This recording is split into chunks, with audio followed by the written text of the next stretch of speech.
ආයුබෝවන් දුවේ පුතේ සාදරයෙන් පිළිගන්න ඔයාලා හැමෝමම ගුරුබස YouTube channel එකට. ඉතින් අද වීඩියෝ එක විශේෂයෙන්ම අරගෙන අවිල්ලා තියෙන්නේ මේ ළඟ එන O level ලියන අපේ දුවල පුතාලා වෙනුවෙන්. ඒ විතරක් නෙවෙයි 9 10 11 සිංහල ඉගෙන ගන්න ඔයාලා හැමෝටම මේ වීඩියෝ එක වැදගත් වෙයි. එහෙනම් අපි බලමුද අද මොකද්ද කියලා දෙන්න හදන පාඩම කියලා. ඔයාලා තාමත් හරියට දන්නේ නැද්ද කර්තෘකාරක වාක්‍යයක් කොහොමද හරියටම කර්මකාරකයට හරවගන්නේ කියලා? ඉතින් ඒ නිසා ඔයාලා හිතාගෙන ඉන්නවා නම් ඒ ප්‍රශ්නෙට උත්තර නොලියා ඉන්න අනිවාර්යයෙන්ම මේ වීඩියෝ එක බලලා කර්තෘකාරකයක් කර්මකාරක කරන්නේ කොහොමද කියලා හරියටම ඉගෙනගෙන ඒ ප්‍රශ්නෙට අනිවාර්යෙන් උත්තර ලියලා එන්න ඕනේ. හරිද? අපි එහෙනම් වැඩි කතා නැතුව ඉක්මනට බලමු කොහොමද මේ වැඩේ ලේසියෙන් කරගන්නේ කියලා. ඔන්න පුතේ අපි වාක්‍යයක් අරගෙන තියෙනවා බලල්ලු මීයන් මරති කියන වාක්‍ය. මේක කර්තෘකාරක වාක්‍යයක්. මේකේ කර්තෘ තමයි බලල්ලු, කර්මය මීයන්, මරති කියන්නේ ආඛ්‍යාතේ එහෙම නැත්නම් ක්‍රියාපදේ. අපි එහෙනම් මේක කර්මකාරකයට හරවමු. මුලින්ම බලල්ලු කියන උක්තය අනුක්ත කරන්න ඕනේ. එතකොට බලලුන් වෙනවා. ඊළඟට විසින් කියන නිපාතය දානවා. ඊළඟට මීයන් කියන අනුක්ත කර්මය උක්ත කරන්න ඕනේ.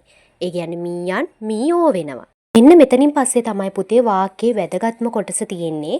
ඔයාලා මුලින්ම මතක තියාගන්න ඕනේ කර්මකාරක වාක්‍යයක් හදනකොට අපි මේකේ ආඛ්‍යාතයේ එහෙම නැත්නම් ක්‍රියාපදයේ තියාගන්නේ මෙතනදී උක්ත වෙලා ඉන්න කර්මයට අනුව. එතකොට මෙතන කර්මය මීයෝ නිසා අපි මීයෝට අනුව තමයි ආඛ්‍යාතයේ තියන්නේ. එතකොට අපිට මෙතනදී මීයෝ මරනු ලැබෙති එහෙම නැත්නම් ලබති කියලා වාක්‍ය ආඛ්‍යාතයේ දාලා අවසන් කරගන්න පුළුවන්. ඉතින් ඒ විතරක් නෙමෙයි පුතේ ඔයාලට ප්‍රශ්නයක් එන්න පුළුවන් කොහොමද මේ ලබති ඒව දාන්නේ කියලා. මෙහෙමයි පුතේ ඔයාලට කරන්න තියෙන්නේ ඔයාලට දීලා තියෙන වාක්‍යයේ කාලය බලන්න. ඒ කාලය වර්තමාන හරි අනාගත හරි නම් ඔයාලට තියෙන්නේ ලබ කියන ප්‍රත්‍ය යොදාගෙන උක්ත කර්මය අනුව ආඛ්‍යාතයේ තියාගන්න එක. ඉතින් මේ මම පෙන්නලා තියෙන විදිහට ඔයාලට ඒ කර්මය අනුව බලලා ලැබෙයි ලැබෙති ඊට පස්සේ ලැබෙමි ලැබෙමු ওই විදිහට ආඛ්‍යාතයේ තියාගන්න පුළුවන්. වාක්‍ය අතීත කාල නම් පුතේ ඔයාලා යොදා ගන්න ලද කියන ප්‍රත්‍ය. ලද කියන ප්‍රත්‍ය පාවිච්චි කරලා ඔයාලට කර්මයේ දිහා බලලා ලදී ලදහ ලද්දාය ලද්දේය ලද්දෝය ඔය විදිහට ආඛ්‍යාතයේ තියාගන්න පුළුවන්. ඒකත් උදාහරණයකින් ඉක්මනටම කියලා දෙන්නම්. බලල්ලු මීයන් මැරුවෝය කියන්නේ අතීත කාල වාක්‍යයක්. එතකොට අපිට ඒක කර්මකාරකයට හරවන්න පුළුවන් බලලුන් විසින් මීයෝ මරණ ලද්දෝය කියලා. ඔන්න දැන් ඔයාලට පුළුවන් විභාගෙට ගිහිල්ලා හරියටම කර්තෘකාරක වාක්‍යයක් කර්මකාරකයට හරව ගන්න.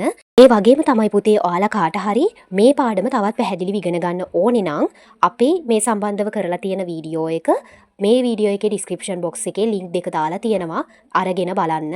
එහෙනම් ඉතින් පුතේ ඔයාලා වෙනුවෙන් තවත් වීඩියෝ කිහිපයක් ඉදිරියට ඉක්මනින්ම අරගෙන ඉන්න බලාපොරොත්තු වෙමින් ඉන්නවා. channel එක subscribe කරලා අපිත් එක්ක රැඳිලා ඉන්න. මේ වීඩියෝ එක යාළුවන්ට බලන්න ෂෙයා කරන්න, ලයික් කරන්න, කමෙන්ට් කරන්නත් අමතක කරන්න එපා. එහෙනම් ගිහින් එන්නම් ආයෙ